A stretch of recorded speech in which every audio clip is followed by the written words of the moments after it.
जो दिखाई नहीं देते इसीलिए उनसे सब रिश्ते रखे जा सकते हैं।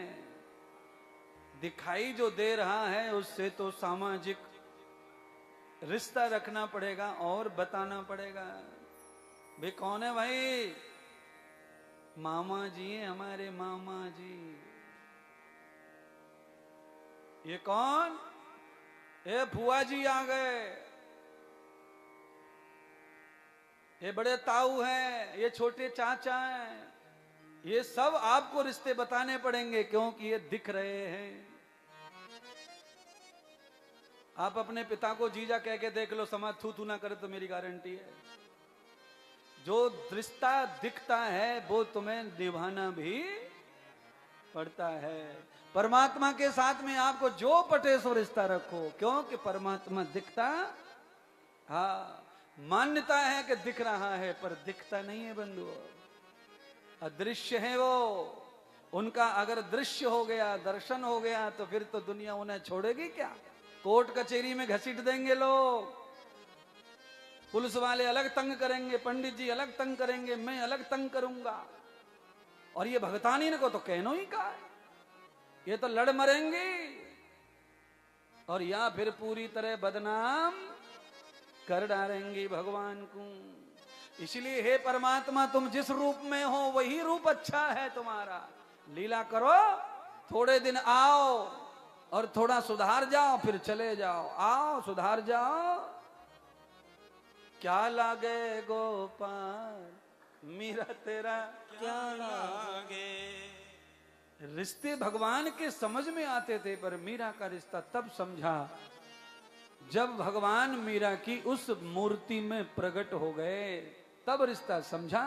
सारी दुनिया के सामने गिरधर गोपाल ने मीरा से विवाह किया वृंदावन में, तब जाके समझा कि ये रिश्ता क्या था।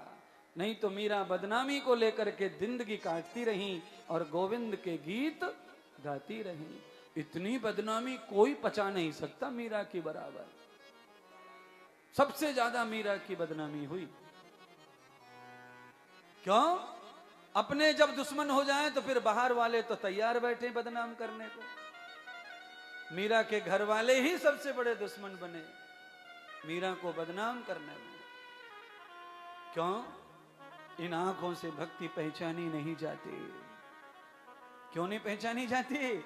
इन आंखों में वो नूर कहां? ये आंख तो 500 के नकली नोट को ना पहचान पाती। बोलो, 500 का जेब में रखा है और असली समझ के घमंड कर रहा है। असली समझ के घमंड कर रहा है। वो तो एक शीशा सो आवे, उससे समझ में आवे ये तो नकली है। बस वो जो शीशा है ना, वो शीशे का नाम है दिल। यहां दिल में असली नकली की पहचान हो जाए।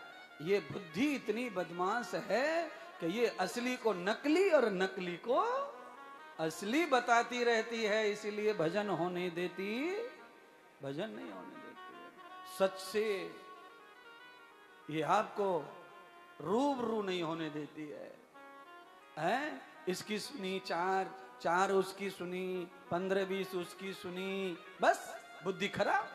और बुद्धि खराब कितनी? 20 साल का शिष्य बुद्धि खराब करके 20 साल का शिष्य अपने विश्वास को कमजोर कर लेता है।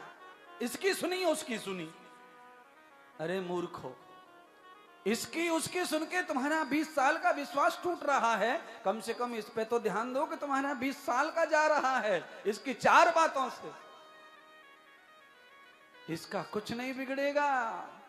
वो तो चिंगारी डाल दी तुम्हारी बुद्धि में भ्रम की। अब तुम्हारा बिगड़ेगा जो बिगड़ेगा। तुम्हारा रिश्ता टूटा तो अब कहां चरण धोवे, कहां माला चढ़ावे, कहां जाके समाधान पावे। अब कहां कोई गुरु, कहां कोई महात्मा मिले, कहां किससे बोले। सब कुछ जो होगा वो तुम्हारा नुकसान होगा। इसीलिए लंबे समय से जो रिश्ता है उसे कायम करने के लिए कानों को भद्रम करने भी शृणुयाम देवः। इन कानों को भद्र बनाओ, देववाणी सुनने के लिए दिए हैं। ये छोचड़ी वाणी सुनने के लिए कान नहीं है, क्योंकि बुद्धि बिल्कुल कमजोर होती है, पल पल में बदलती है। कानों के भ्रम में, आंख के भ्रम में बदल जाती है। फिर गड़बड़ होने लगता है दिमाग, विश्वास डगमग होने लगता है। अरे 60 साल की उम्र में तुमने क्या खीर बोई, क्या पाया, अनुभव क्या किया जिंदगी में? 60 साल के व्यक्ति को कोई 10, 20, 25 साल का लड़का भ्रम में डाल ले तो ये बुद्धि 60 साल के अनुभव कहां चला गया। इसीलिए रिश्ते को कायम करने के लिए परमात्मा को निराकार ही रहना चाहिए। साकार होके जब जब आए भगवान ने क्या कम मुसीबतें उठाई, बहुत मुसीबतें उठाई। किसने छोड़ा भगवान को? कौन से भगवान का नाम लू बताओ, उसी के बारे में बता सकते हैं। राम का नाम ले लो,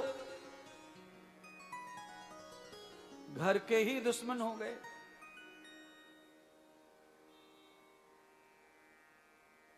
कृष्ण का नाम ले लो, घर के ही दुश्मन हो गए, रिश्तेदार ही दुश्मन हो गए। तो रिश्तेदार आपको जीवन दायिनी नहीं देते, संजीवनी नहीं पिलाते।